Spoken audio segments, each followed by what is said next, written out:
Good morning, everyone. Scott Mabor here with your Medicare Missive from the pond for Monday, the 17th of November. Hope you all had a nice weekend. Today I wanted to talk about Medicare drug plans. Specifically, a few people have commented, which is fabulous, on my videos here and elsewhere. But there's a couple things I just wanted to clarify.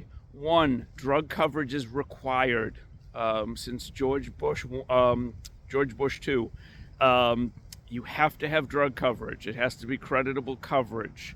So whether you get that as part of an Advantage plan, whether you're getting that from an employer, whether you have a standalone drug plan, you have to have drug coverage or you will be penalized. So is the penalty worth it? Probably not in most cases. If you are going with just Medicare, which is also required, in most counties, you can buy a drug plan for zero premium. So somebody had commented that, with all the advances in, where to buy drugs, and you can buy them online, and you can buy them from Canada and so forth, none of which would use your drug coverage, absolutely. But if you can buy a drug plan for zero premium, why not sign up for it? It eliminates the need to have a penalty in the future. I've had people tell me they're never going to be on medications. They don't believe in them.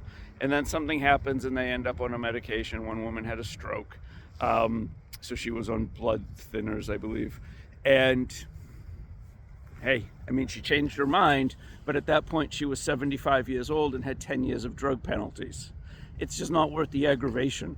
If you have an Advantage plan with drug coverage built in, great. In most cases, you're not paying much for the Advantage plan and the drug coverage is included. So before you simply say, I'm not going to have drug coverage, make sure you understand how the penalty is going to work and how it may impact you in the future. To be clear, though, if you never sign up for drug coverage, you will never pay the penalty. The penalty only is activated when you sign up for drug coverage. The other thing, somebody mentioned that she was paying, I want to say it was $130 a month for a plan with no drug deductibles. Most plans have a drug deductible now. There were far fewer when just a couple of years ago. Any county I looked up would have 30 or more drug plans. Where I live used to have 33 of them. Now I think they're down to 10, maybe 11. And out of that 10, let's say, 8 or 9 have drug deductibles. Almost all of them are the $615, which is the maximum allowed for 2026. There's one that has a smaller drug deductible, and I want to say it's around $150, and then there's one that has zero. The truth of the matter is, though, if you're paying $130 or $150 a month for a drug plan with no drug deductible, is it worth it? If you could buy a drug plan that meets your needs, that has a drug deductible, for, let's say, one of the most popular ones in Massachusetts is $12 a month. It has a $615 drug deductible. I could put you in a plan that costs $135 a month that has no drug deductible. You save the drug deductible, but now you're paying $115 a month to get rid a month. So you're paying $1,400, $1,300 to get rid of a drug deductible of $600. The math doesn't work. The other thing to keep in mind, that more expensive drug plan has more expensive drugs. Not that it covers more expensive drugs, and it may or may not, depending on what you get prescribed. The actual cost of your drugs is higher on the $130 a month plan. So in many cases, and granted not all, it's case by case, but you give me your list of drugs, I can tell you, aside from the deductible, here's what you're going to pay for drugs, or including the deductible. Here's what you're going to pay for drugs on the $13 a month plan. Here's what you're going to pay for drugs on the $130 a month plan. Same drug, same pharmacy. And in almost all cases, you're paying more on the more expensive plan. Now, it's not always the case. Sometimes you're paying less. However, the additional $100+ a month negates any savings. And keep in mind, if it's covered on the plan, your max out of pocket is $2,100. So if you have expensive drugs and you're going to hit that max anyway, a cheap plan is going to cover it just as quickly as an expensive drug plan. You're going to max out the plan either way. It's just a matter of when you max it out. And another important note with the deductibles, you can do what they call smooth it. You tell the pharmacy you want to smooth out your drug payments, and what they will do is take your $615 plus the copays in January and divide that by 12 months. If February is also expensive, you do it again, they divide by 11 months and add it to the other one. They have to do it. The pharmacy doesn't do it. The drug company has to do it, so they will send you back to the company to set this up.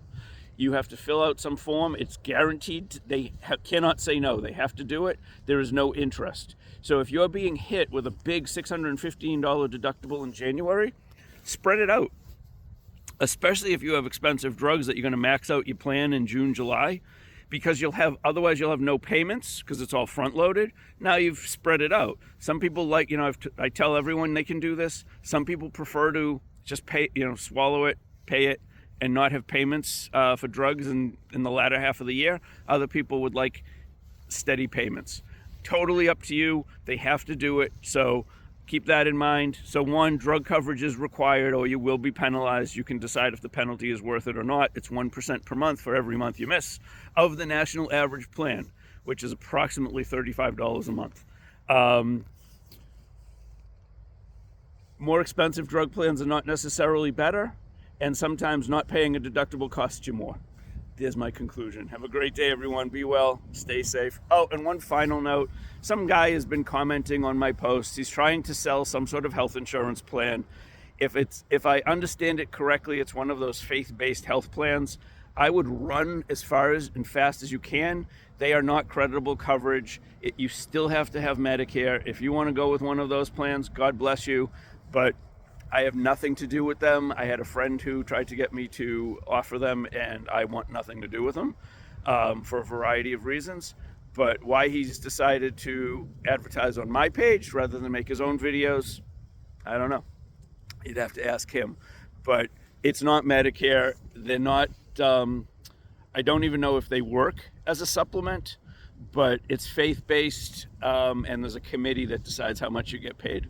So if you have a heart attack and have $100,000 of bills, they may say, well, you're worth 20 and they give you 20. They may say you're worth 50 and give you 50. They may say you're worth 10 and give you 10.